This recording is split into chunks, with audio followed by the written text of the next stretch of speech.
Hello दोस्तों, इस वक्त हम श्री अवध धाम में हैं और आज हम आप लोगों को मणि पर्वत का दर्शन कराने चल रहे हैं। मणि भगवान के बारे में बताने चल रहे हैं। आप लोग दर्शन करिए। ये विद्याकुंड स्थान है जो दर्शन नगर से अवध को आते हुए मार्ग पर स्थित है और यही मार्ग विद्याकुंड के उत्तरी साइड से होते हुए महोबरा फैजाबाद को चला जाता है, जिसके इस मार्ग के दक्षिणी साइड में मणि पर्वत स्थान है और इसी मार्ग से लगी हुई एक नाला टाइप आपको भी दिखाई देगा। देखिए, आज ये नाला का रूप हो गया है, लेकिन कभी यही नाला त्रिलोदकी नदी के रूप में जानी जाती रही, जिसमें अवध के संत दर्शन और स्नान किया करते थे। मणि पर्वत पर सावन के महीने में श्री सीताराम जी महाराज झूला झूलने के लिए नित्य आया करते थे और वही परंपरा आज भी चली आ रही है। सावन के महीने में शुक्ल पक्ष के तिजिया के दिन यहाँ पर झूलन उत्सव प्रारंभ होता है, जिसमें अवध धाम के समस्त ठाकुर भगवान आके यहाँ पर झूला झूलते हैं और उसी दिन से अवध धाम के समस्त मंदिरों में झूलन उत्सव प्रारंभ हो जाता है और यह उत्सव पूर्णिमा तक चलता है। सामने मणि पर्वत का बोर्ड है, सीढ़ियाँ लगी हैं भगवान का दर्शन करने के लिए। मणि पर्वत नाम क्यों पड़ा, मणि पर्वत इतना ऊंचा क्यों है, इसकी एक कहानी है जिसको हम संक्षिप्त रूप में बता रहे हैं। श्रवण करिए। इंद्र भगवान दशरथ जी के परम मित्र थे। उन्होंने दशरथ जी को एक हार दिया जो अद्भुत मणि से जड़ित थी। वैसा मणि धरती पे नहीं था। श्री सीता जी विवाहोपरांत अवध धाम में आई तो दशरथ जी के मन में हुआ कि सीता जी को मुख दिखाई के रूप में दे दिया जाए, परंतु मणि जड़ित हार एक ही था। सीता जी नहीं पहनती, रखा रहता था। राम जी भी नहीं पहनते थे, संकोच बस। दो होता तो सीता राम दोनों लोग पहनते। दशरथ जी को चिंता हुआ। इसी बीच जनक जी अवध धाम में आए और उन्होंने दशरथ जी से कहा कि हमको कोई ऐसा स्थान आप दीजिए जहां से हम नित्य अवध आ जा सकें, क्योंकि अवध धाम में तो हम रह नहीं सकते, क्योंकि बेटी का घर है। बेटी के घर का अन्न जल नहीं ग्रहण कर सकते।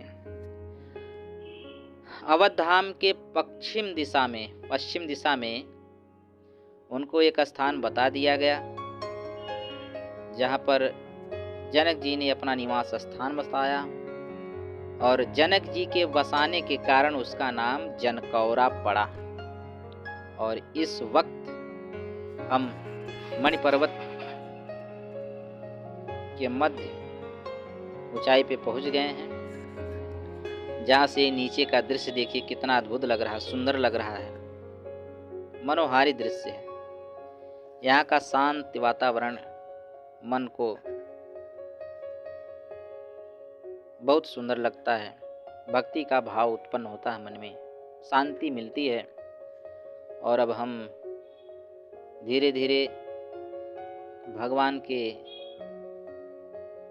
मंदिर में आ चुके हैं, दर्शन कर रहे हैं। आप भी दर्शन करें श्री सीताराम जी महाराज का, मणि भगवान का। और ये देखिए, जय श्री सीताराम जी।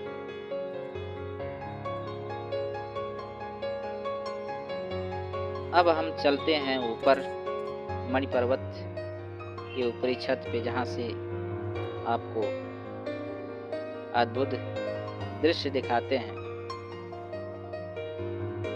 ये देखिए कितना सुंदर दृश्य दिखाई दे रहा है।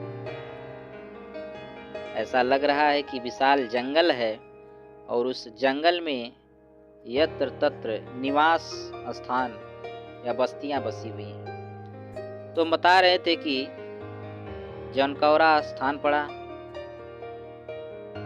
लेकिन उस स्थान के बदले में दशरथ जी को क्या दिया जाए, जनक जी ने पूछा। तो दशरथ जी ने वही हार दिखाया कि आप इसी हार का एक जोड़ा लगा दीजिए बस। वैसा हार तो धरती पे था नहीं,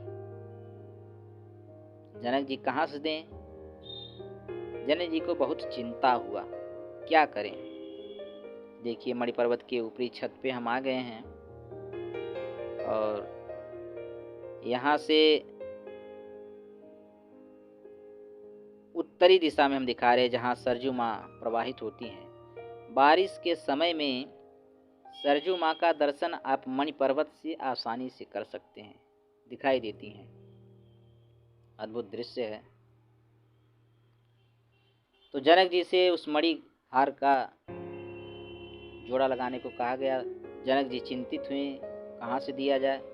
सीता जी ने स्वप्न में बताया कि पिताजी आप व्यर्थ का चिंता कर रहे हैं, आप अपने क्षेत्र में भूमि की खुदाई करवाइए, ऐसी तमाम मड़ियाँ पड़ी हुई हैं। जनक जी ने खुदाई करवाया और अनेकों मड़ियाँ प्राप्त की। हनुमान जी का फोटो है एक मंदिर में जो मणि पर्वत के ऊपर है। ये सामने जन्मभूमि निर्माण चल रहा है, जन्मभूमि मंदिर का निर्माण चल रहा है, जो क्रेन दिखाई दे रहा है आपको। देखिए रेलवे स्टेशन है, उसके पीछे जन्मभूमि निर्माणाधीन चल रहा है।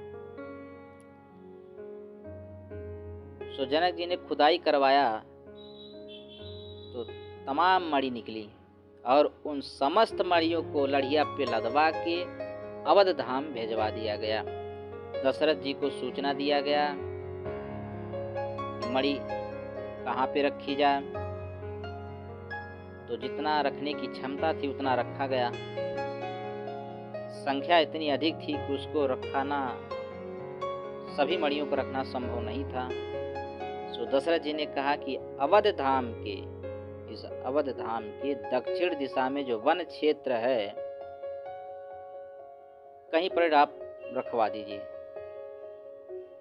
सो जनक जी ने इसी स्थान पे सभी मणियों को रखवा दिया और एक इतना ऊंचा हो गया कि पर्वत लगने लगा। चूंकि मणियों का ढेर है, पर्वतनुमा दिखाई दे रहा है, इसलिए इसका नाम मणि पर्वत रख दिया गया। यही मणि पर्वत का इतिहास है, इसीलिए इसे मणि पर्वत कहा जाता है। आप देखिए अद्भुत दृश्य है, अद्भुत नज़ारा है। ये इसके इर्द गिर्द चारों तरफ पेड़ पौधे हरियाली आपको दिखाई देगा। ये देखिए क्या गजब दृश्य है, अद्भुत दृश्य, सुंदर। यहाँ से आप फैजाबाद, दर्शन नगर और समस्त अवध धाम का दर्शन आप बड़े आसानी से कर सकते हैं। मेला, सावन का मेला जब होता है तो यहाँ पर भीड़ होता है, दर्शनार्थी यहाँ पर आते हैं। और जब भीड़ अधिक हो जाती है तो सामने से दर्शन करते हैं और पीछे से जो आपको जीना दिखाई दे रहा है इसी के माध्यम से निकाल दिया जाता है, जिससे भीड़ कंट्रोल होता है। क्योंकि सावन मेले में मणि पर्वत का महत्व है। सावन के ही समय में यहाँ पर मेला लगता है। ये मणि पर्वत का वन क्षेत्र है, अद्भुत दृश्य, सुंदर लगता है। बस जय श्री सीताराम। हम फिर किसी वीडियो में आपसे मिलेंगे।